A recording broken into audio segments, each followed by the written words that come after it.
આગળ કરતા હતા જે ભક્તિબેન તરીકેનો એક ગામથી બીજા ગામ, બીજા ગામથી ત્રીજા ગામ, ધારો કે મેં એનું ખાનપુરમાં આવ્યો, મેં શેર આપ્યો, આ ખાનપુર સવા શેર કરીને બાજુના ગામમાં આપે, એ વળી દોઢ શેર કરી અને બીજાના ગામમાં આપે, એવી રીતે ભક્તિબેન તરીકે આપણે પહેલા પણ એનો વડવાઓ કરતા હતા. આજે સોશિયલ મીડિયાનો યુગ છે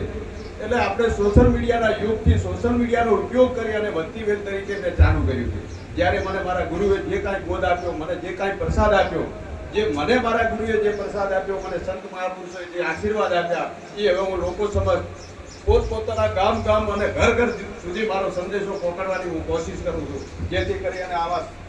મહાપુરુષોને મારો સંપર્ક થાય અને લોકોને મેં બધાને મહાપુરુષોને સંતોને વાત કરી કે મને જ્યાં જ્યાં હોય મારી આ વાત ઘર ઘર સુધી પહોંચે એવો મને આગ્રહ આપજો, મને પ્રેરણા આપજો. મને કોઈ પણ એનું મારી કદાચ હજી કોઈ ભૂલો રહેતી હોય તો મને સુધારવાનો મોકો પણ આપજો, કે જેથી કરી અને આ બધા સર્વે ભાઈઓ અને બહેનો બેઠા છે એમને મારા નતમસ્તકથી નમન કરું છું કે નિસ્વાર્થ ગ્રુપનો હેતુ કે જો તમે અમારા ગામમાં અમારા નિસ્વાર્થ ગ્રુપમાં આપો તો અમે પ્રેમથી લઈશું, નહીં આપો તો એવી કોઈ વસ્તુ નથી કે તમારે આપવું પડે. પણ જો તમે અમારા નિસ્વાર્થ ગ્રુપમાં ન આપો તો તમે તમારા ગામની અંદર કરજો. ગામની અંદર પણ જો કદાચ ન થઈ શકે તો તમે પોતાના ઘરે પણ થઈ શકે. એક સામાન્ય જ વસ્તુ છે કે નિર્જીવ એક કરોડપતિ પણ કરી શકે અને એક સામાન્ય મજૂરી કરતો વ્યક્તિ કરી શકે. જે મારો સંદેશો છે સેવ છેલ્લો છે. કરોડપતિને અત્યારે ટાઈમ નથી,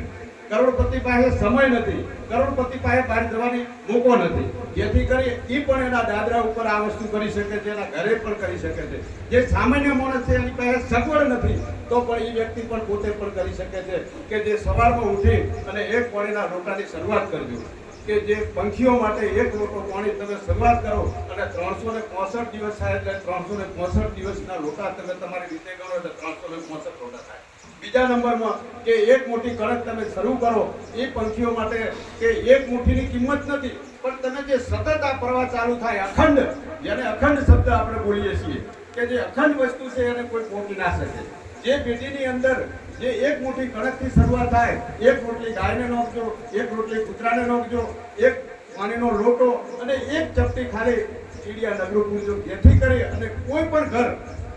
આ ઘરની અંદર 5 પુણ્યને જ્યાં શરૂઆત થાય તો એ પેઢીને ત્યાં મારો પરમાત્માનો વાસ થાય થાય થાય અને થાય એનો પુરાવો હું પોતે છું. મેં આ બધું કરેલું છે. આજે એક મુઠ્ઠીથી જે શરૂઆત કરેલી, એક રોટલીથી શરૂઆત કરેલી, ગાયને કૂતરાને પંખીઓને આ બધું એક એકથી ચાલુ કરેલું આજે એક વડ વૃક્ષની થવાની તૈયારીમાં છું,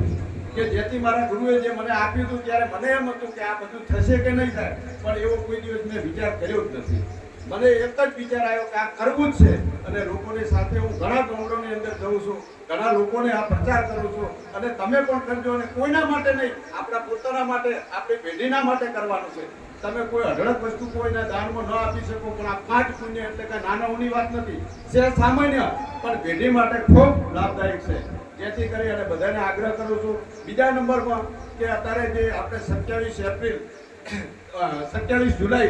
27 જુલાઈમાં આપણે રાષ્ટ્રીય અભિયાન છે, જે રાષ્ટ્રમાતા ગાય માતાને રાષ્ટ્રમાતાનો દરજ્જો મળવા માટેની,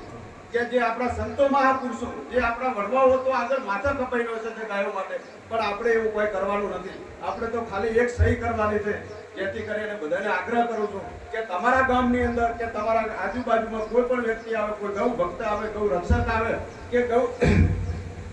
સેવા કરવા વાળો વ્યક્તિ આવે, તમારી જોડે ફોરમ લઈને આવે તો તમે એને પ્રેમથી સહી કરજો, તમારું નામ, નંબર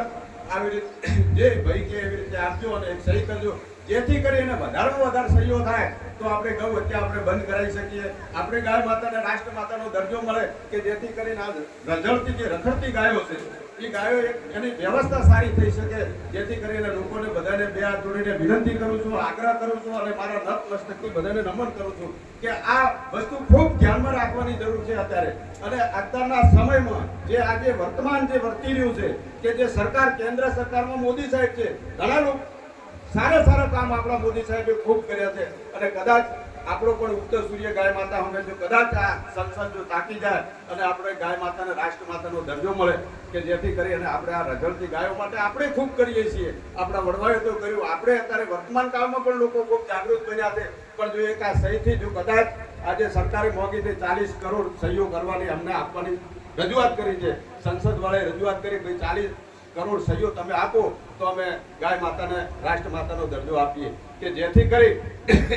અને જો આટલું કાર્ય આપણી પેઢીમાં જે થાય આવડું મોટું કાર્ય છે નાનું નહીં કે જે વડવાઓ તો ખૂબ આના માટે વર્ષોથી લડી રહ્યા છે અને જો કદાચ આપણી હયાતીમાં જો આવડું મોટું કામ થતું તો આપણે પણ બધા પુનસારી કેમ રહીએ આપણને બધાને પણ ગર્વ હોવો જોઈએ કે આપણી હયાતીમાં જો ગાય માતાના રાષ્ટ્ર માતાનો દરજ્જો મળે તો આપણે ગૌ હત્યા બંધ કરાવીએ અને આપણા હાથે જો ગૌ હત્યા બંધ થતી તો આનાથી આ પૃથ્વી ઉપર બીજી કોઈ વસ્તુ એનાથી મોટું પુણ્યદાન પણ નથી જે ગાયથી અધિક આ પૃથ્વી ઉપર કોઈ પુણ્યદાન નથી ગાય હશે તો આપણી સંસ્કૃતિ હશે ગાય હશે તો આપણો દેશ હશે ગાય હશે તો આપણો સનાતન ધર્મ પણ મજબૂત બનશે જેથી કરી અને ગાય માટે બધાને બે હાથ જોડીને હજી પણ વધારે વિનંતી કરું છું કે મેં તમને કીધું તમારાથી જે થાય બહેનો હોય મારી મોટી માયો હોય એના મારી દીકરીઓ પણ હોય તો મારા ભાઈઓને પણ અને મોટા વડવાઓને પણ બધાને બે હાથ જોડીને અપીલ કરું છું કે મેં જે તમને કીધું છે તમે તમારા આડોશી પાડોશી કોઈ પણ જગ્યાએ કાંઈ રહી ના જાય એક ઘરની અંદરથી 5 વોટ હોય અને જો કદાચ આપણે સરપંચ માટે જવું પડતું હોય તો કદાચ ગાય માતા માટે પણ તમે 5 સહીઓ થતી હોય તો 5 કરજો 10 થતી હોય તો 10 કરજો મારો બે હાથ જોડીને બધાને પણ આગ્રહ છે કે એક આ કાર્યમાં આ એક મહાન યજ્ઞ છે આની અંદર તમે બધા આવો ત્યાં જય ગૌ માતા.